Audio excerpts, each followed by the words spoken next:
The war in Ukraine served to revive the transatlantic relationship, Vice President? I think so. I definitely think so. Because it has made it abundantly clear that like-minded must come together. And it may seem trivial, but because of the Trade and Technology Council, you know, people at quite all levels had met before, had each other's phone numbers, mail addresses. So, you know, it was much faster to set up the sanctions. And as you know, they were far-reaching from the very first inception. So I think the TTC has really proved its worth in the specific situation, but also the perspective of having this close cooperation, hands-on, you know, making things change on ground.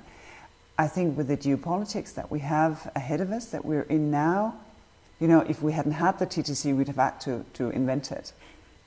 And has perhaps the idea that, well, the reality really that the US is facing an election not too long from now, are you concerned that with that upcoming vote, this progress in the transatlantic relationship might come to an end or suffer a setback?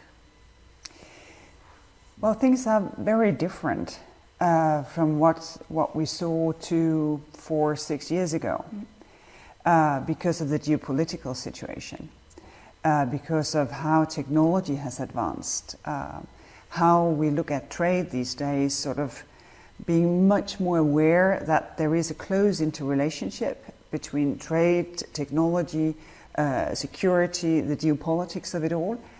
And since this is a non-ideological, hands-on, pragmatic cooperation, I think the longevity is pretty much assured. And when it comes to the TTC, you've mentioned, for instance, the progress on sanctions, but what else can the TTC do for Ukraine at this point?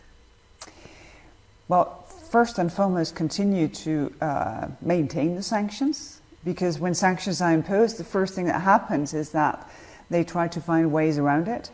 So maintain them so they remain effective. Of course, increase the pressure coming from sanctions in the weeks and months to come.